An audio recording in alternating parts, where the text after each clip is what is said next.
Afternoon, everybody. Joining us here at the Save the High Street webinar, we've got Edward, James.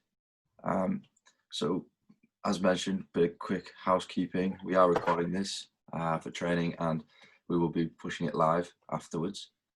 But James, Edward James, sorry, would you mind sharing with us who you are, where you're from, and what caught your attention, why you joined? I'm an employee of Historic England. I'm the Historic Places Advisor for the East of England at Historic England, and this caught my eye on Eventbrite, the website, and as my day-to-day role at Historic England is involved in helping historic places recover or rejuvenate and get through this current situation. And so I was interested to join up with this webinar. I didn't realize it'd be one-on-one, but that's okay. Partly because a lot of the work that I do involves working alongside people like business improvement districts, town initiatives, and local authorities and things like that. So that's what caught my interest. I don't know that I'm quite the target market, but there we go. No, absolutely. I think for us today, it's kind of getting our mission out. Like I say, I think obviously it is one-on-one today. To be honest, we could have maybe done a bit better around the timing. Probably a lot of people like yourselves are having a bit of lunch right now. This is our first webinar that we're holding, so if you like, it's kind of just a bit of a test bed to see what the outcome would be. So with no further ado, I'll just dive into it if that's all right. Yeah, please. No, that'd be great. And okay. I'll ask questions if anything sort of occur to me. Definitely, please do. So as you can see here, we are Save the High Street. We're a big voice for small businesses. Our aim is to help people spend local, save local, and just bring that focus back to local. We are what we say we are on the tin. We are a team of high street champions. We're supporting local businesses across the United Kingdom. And we have a shop local movement which helps and supports small businesses, town initiatives, bids, and many other campaigns to bring positive change to help to evolve the high street and local communities. We have a number of different ways we go about this, which I'll dive into a bit later on. But first of all, just to identify how we can help high streets, how we can help the businesses, how we can help the bids, the other town campaigns, whatever initiative is rolling out. We do a lot. We have a whole support and advice angle. We've been rolling out throughout COVID-19 in response to that, a business improvement program, which is a 6-week program, which is really designed to help businesses sharpen their tools. It touches on the topics of COVID-19 support. We help on a consultancy basis. We advise them in terms of how to advertise and market. We run a whole cost-cutting section too. So as an example, Joe's Bar from Stockton would come to us. They would put all their outgoings on the table for us, send us copies of the bills, and we would go to providers that we're partnered with and say, look guys, you need to beat these. You need to reduce their costs, whatever shape or form that looks like, and come back to us with a solution. On average, per business that we've gone into, we've actually been saving around £4,000 per business over a year with our sort of inside knowledge on the job. What would you say is the most? I was just going to say, what would you say is the most common thing that businesses are doing, which is costing them unnecessary money? To be honest, we see a lot of energy. So procurement, people signed into high procurement contracts, and that's just because it's quite an unregulated scene. It's a bit like the Wild West, if you like. You get lots of egos behind that. You get, you get brokers that are going in for a deal. They'll get a previous bill, and as long as they're just beating it by a margin to win that, they're they're creating a small saving, but still they're whacking on a lot of commission. We see a lot of that. Whereas actually what we do is we go to our providers and say, we're not bothered in a little bit of saving. It's either bottom price or we'll go elsewhere and we'll try someone new. And that's what we've been doing as an example, to answer your question. Thank you. So yeah, again, just touching bases on the cost-cutting services. These here, we touch base on all our goings, but these are the sort of like most lucrative areas where you see the biggest savings. As an example, your card services. You tend to see that a shop wants a card machine, and they'll go to the bank or someone like that, and they'll get a contract. Well, actually, is that card machine the right fit for your business at your status? We work with the likes of Clover and SumUp, and to name a few, and that's a really good example to give you an example of, actually, are you kind of a SumUp that needs just a sort of quick solution, cheap and cheerful, short-term solution to help build your business on the contactless, or is your business more suited to a Clover device? And again, we give that consultancy and tie them in with the right people to be able to deliver to get the best delivery. So what I'll do is I'll click here. So just to touch base on our business improvement program, we've had some serious success with this. We've done a lot of work in Stockton, about I think 20 or 30 businesses through Stockton, up in the northeast have gone through this. We have helped many more across the country, but that's our sort of densest area in sort of one location, where again we take them through so the structure of the program is we talk to them around business support, funding, COVID-19. Again, so this is all around the grants. If they had been struggling to get the grants, we would actually ring the councils up. We would ring the people that needed to be spoken to and explain the situation, because some businesses just either don't have the confidence or the know-how to do so. We go on to business analysis and guidance. Week 3, as mentioned, is a business cost-cutting service. Going into the next one, we do a marketing analysis and guidance where we have a team of professionals in marketing, where we'll look at their website, we'll look at their avenues. Are they on Facebook? Have they got a Google My Business? Have they got all this, have they got a presence in places that people are looking for them? And we do a whole analysis on that and give them genuine feedback. We're not the next door neighbor saying, yeah, it's lovely. If there's a problem, we'll tell them, because they need to know. Again, digital footprint and the Roam Local app, we dive into that. So again, picking up on the week before, the marketing analysis and guidance, if they haven't got a Facebook page, if they haven't got a Google My Business page, we'd pick that up the week after and say, right, this is how you do it. This is how you get there.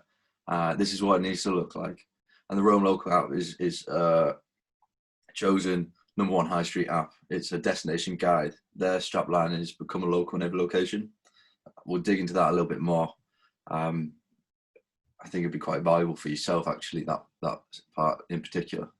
And again, partners, network, and memberships. So what you tend to find on the high street is that people are so submerged in running the day-to-day business, they're not actively out there looking for new opportunities, making relationships like we do in business, nor maybe educated on the sort of membership organizations that are available.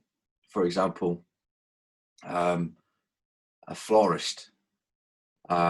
We would, if we have a florist shop and they're saying, we could do with more sales, we could do with a bit of marketing, things like that, we would talk to them around maybe joining BNI as a networking organization. It's a referral scheme. Florists do really well in there. Again, if they're a plumber or some kind of, something that would fit really well with that type of organization, we would help educate them and hook them up to the area and the person to speak to within that area to, again, further educate them.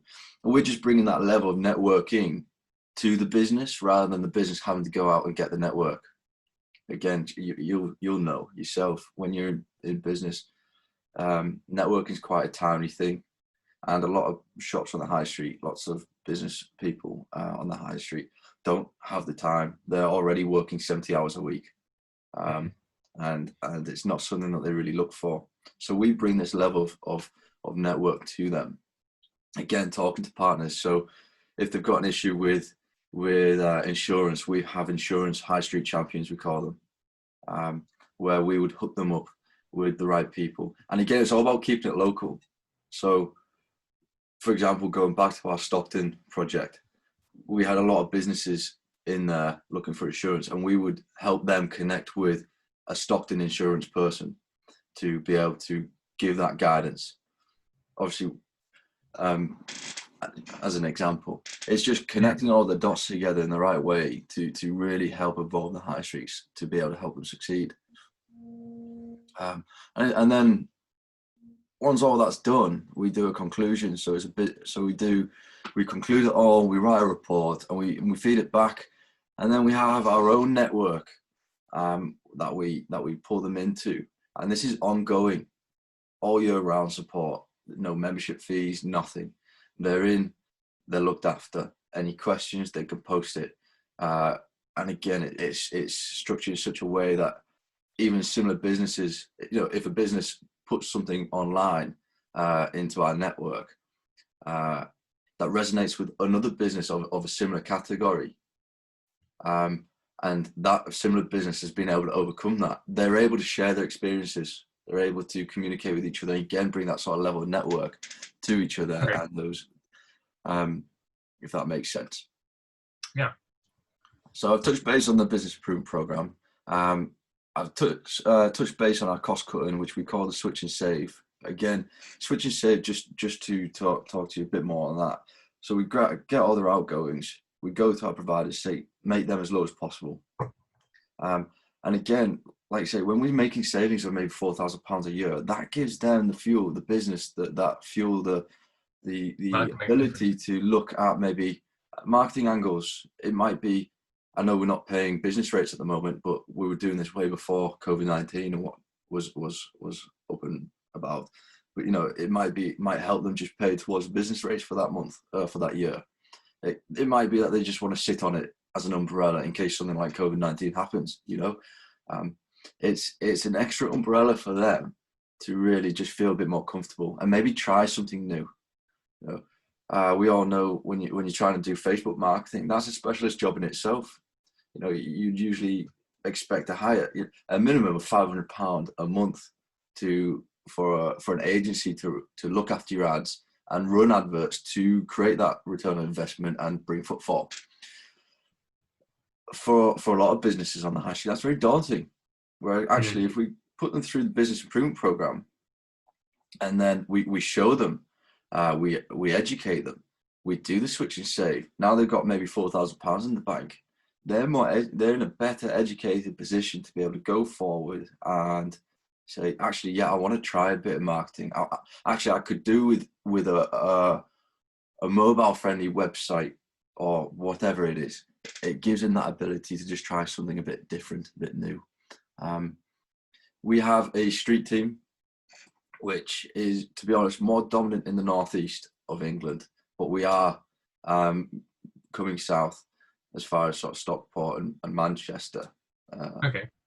Which we have active, we call them they're technically ambassadors really for, say, the high street. They're local sort of high street champions that are actively on the high street. It fits in with they might have another gig going on as well, but it all resonates. It all fits in with their timetable, who are just walking up and down the high street saying, are you all right? Do you need any support? Asking the questions that need to be asked and providing that actual face in the community and that level of support, bringing our network of everything, of our high street champions, our street team, all the professionals in the different industry that we've got as partners and whatnot, to the forefront, being able to put them in the best position possible. Okay. And we also do spotlights. So we find we've got a team of writers that actively look for stories, positive stories on the high street. a business might have had to pivot and do something a bit different. You know, we've done a lot throughout the COVID-19, lots of businesses getting online, lots of positive stories of how people are doing it. Lots of, as an example, restaurants that were just eat in now doing takeaway and delivery. And we're actively reporting on this. So we're sharing them stories so people in a similar position can try that, and kind of read a story on how that's been done. Okay. Lastly, sorry, before we dig in, any questions there? I was just wondering, you provide these services to business improvement districts, so the sort of umbrella organisations that businesses are already in, but provide that sort of support to them overall. Absolutely, we work with a number of bids and other town sort of initiatives. So, as an example, Stockton bid is a real good one, a really good case study of how we've added value to a bid. About 30 businesses gone through our business improvement program, and we are, like you say, we're men on the ground. We've got feet and ears to the ground, out there talking. We're able to relay the information that we report back to the bids. A bid shouldn't be looking at us as competition, if you like. We are an extension. Yeah, we're structured in such a way to bring that extra layer of support to them. And the beauty of everything that we're talking about right now is it doesn't cost a bid anything, doesn't cost a business anything. We're fully backed, fully funded by our own partners to be able to deliver this. So, for example, if again, just whilst we're talking about them, Stockton bid, they came to us, seeing what we were doing. How can we get involved? It was a very easy fit, very easy fit indeed. This is what we do. This is where Stockton bid kind of want to go, but haven't quite got the resources to do so. And we have the conversation, and we make sure that we're singing from the same hymn sheet, not trying to reinvent the wheel whatsoever. Okay, it's interesting. You say you're fully funded. Who are your partners? We've got many partners. Our biggest are the Rome local team and an agency up in the northeast called Madhouse Media. Okay. But like you say, lots of partners all wanting to make a change, do something good. You can see our partners on the homepage here. Yeah, I was going to have a look at your website afterwards. Do you get involved in some of the broader? So a lot of it sounds like you're very good at providing tangible benefits to business owners. When you're working with people like business improvement districts and maybe even town councils and things like that, do you get involved in the sort of broader, placemaking side of the question? How does a place create a unique brand for itself and market itself? Say, for example, a coastal location might be marketing its particular produce that it's famous for, or a particular type of delicacy, and it sets itself up as somewhere with a USP that nowhere else can have, and that generates business. Absolutely. So a really good example of this is that we're working with Barnet Castle, obviously being in the press a lot for other purposes, but Barnet Castle, they've got a town council, and again, town council push for resources, so they asked us to come in, provide this extra layer of support, and again, like I say, behind us, one of our biggest backers is an agency, marketing agency with over 25 to 30 years worth of experience in the marketing field. So we again, bringing this network to the forefront, we've got experts in lots of different areas that are able to help and have a voice on this. So relaying it back into Barnet Castle, what is Barnet Castle known for? Some people pass Barnet Castle and think it's just a castle, not an actual town. So we talk to them around marketing Barnet Castle, so people aren't just thinking that it is just a castle and that there's a whole town there. They've got the Bowes Museum. I will admit I've never been. Have you not?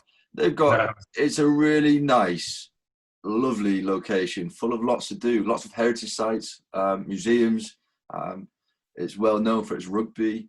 there's lots of reasons to go to Barnard We've got high force, low force as an example too. Lots of walking destinations. They're waterfalls, aren't they? That's right. Yeah, exactly. Lots of places where you can go park up, have a day out, and then enjoy a nice cup of coffee or visit some other local restaurant store within the town and make a really full day of it. So again, we talk to them about the marketing. We talk about all these things that we've mentioned, and we even go as far as making sure that the right messaging's on the side of the 66, one of the main roads, passing that goes past Barnard Castle, making sure that all the right messaging's there on the signs, not just Barnard Castle, but Bowes Museum, Market Hall, all this extra language in which to communicate what Barnard Castle has to offer. Okay, that sounds like a really good service. Be interested. Yeah, I'll take a look. I'll certainly take a look at Stockton and Barnard Castle as examples, and see. I don't know whether some of my, because I'm based in the east of England region, so I'm hence not having been to Barnard Castle. So I work a lot in quite sort of struggling coastal areas along the sort of Norfolk and Suffolk coasts, that sort of area, where they struggle because half of their market is in the sea. Yeah.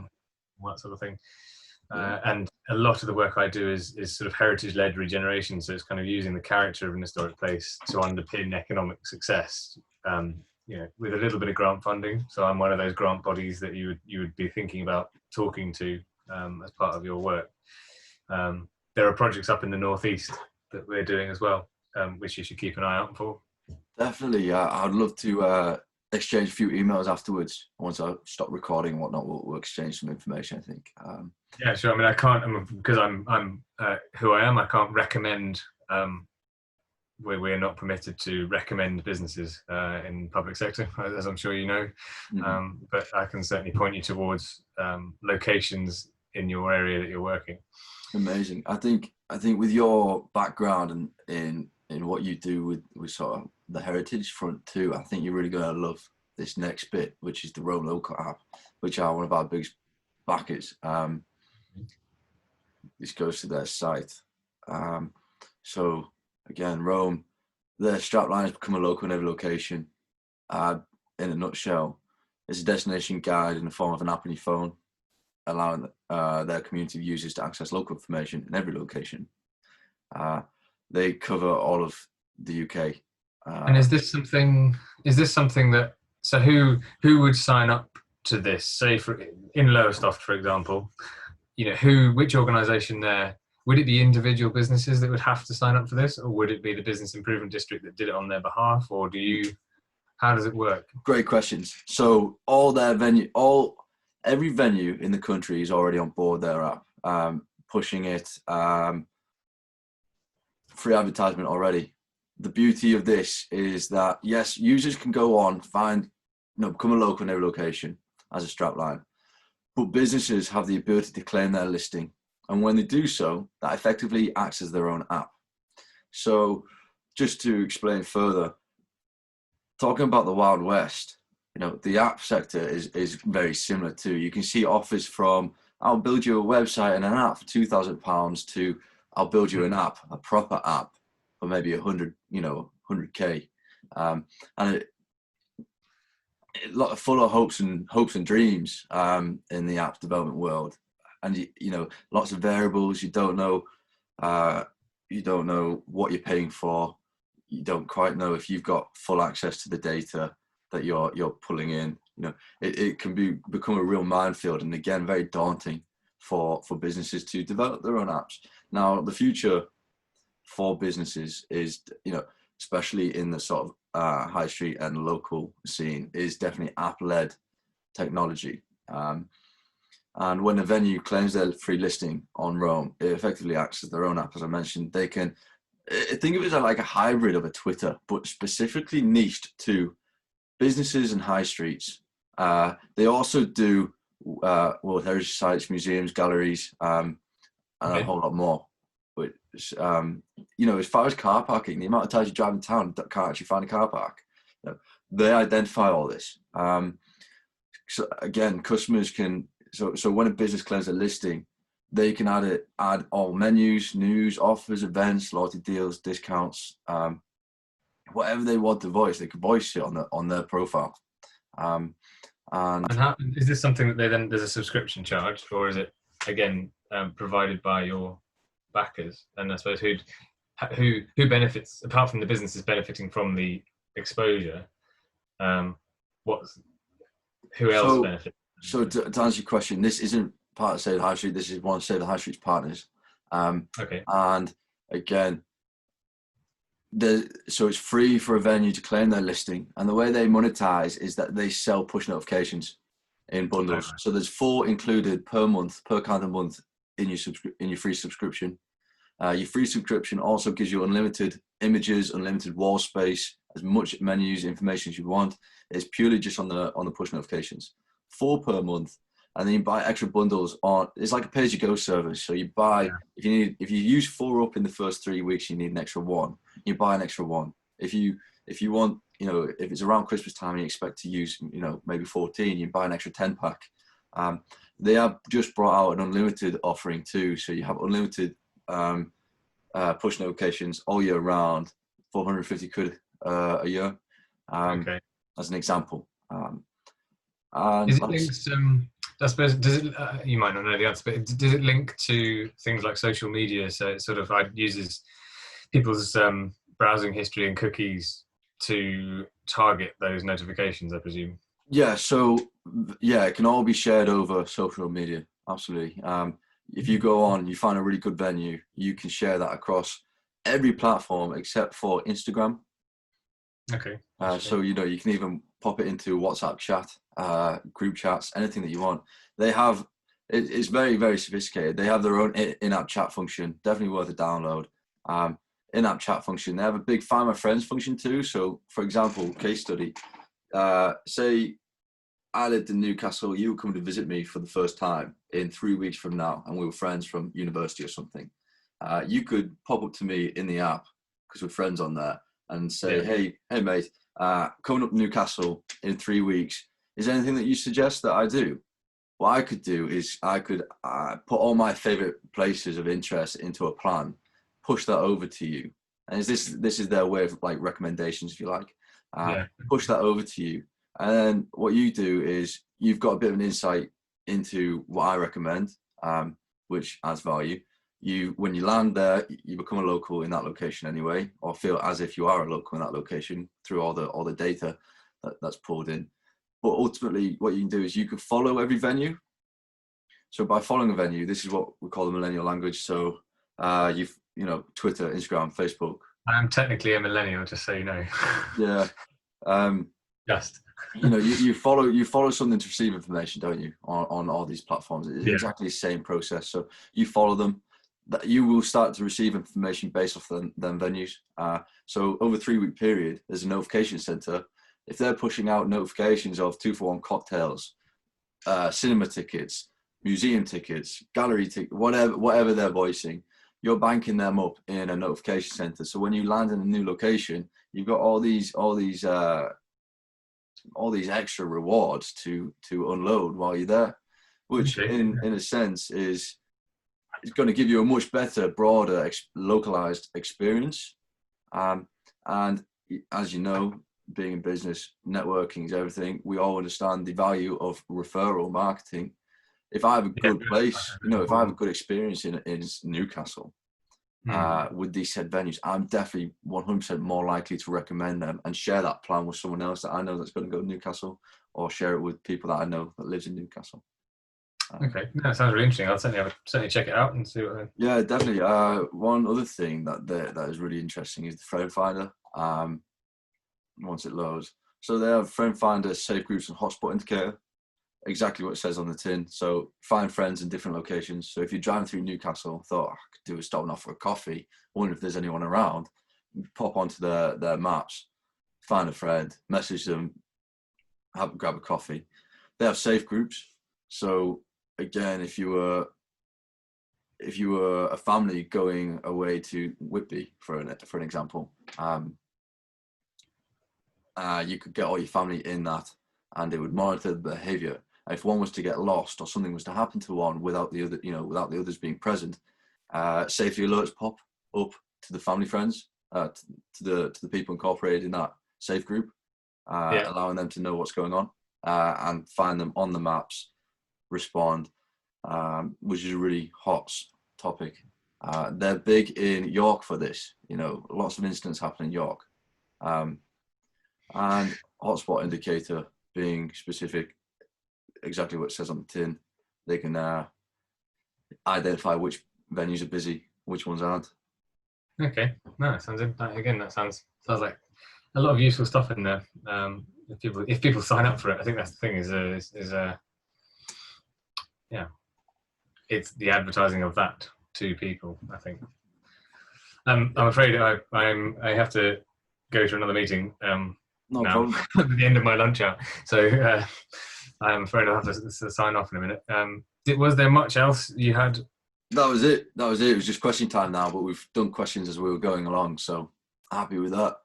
If you are. Great. Yeah, no, thank you. It's certainly interesting to see what you're doing. I'll certainly have a look at your website and have a look at your case studies as well and see where you're operating. And then feel free to drop me a line if you've got any questions about what we're doing. Definitely. As I said at the beginning, I suspect I'm probably not quite your target market, but I think there's a lot of overlap in terms of what I'm trying to achieve through my work, and essentially places are about economic and social activity and vitality, and business is obviously a very important part of that. So thank you. No, thank you. Great to speak to you, and who knows, paths might cross one day. Cheers. Good luck. Cheers. Bye now.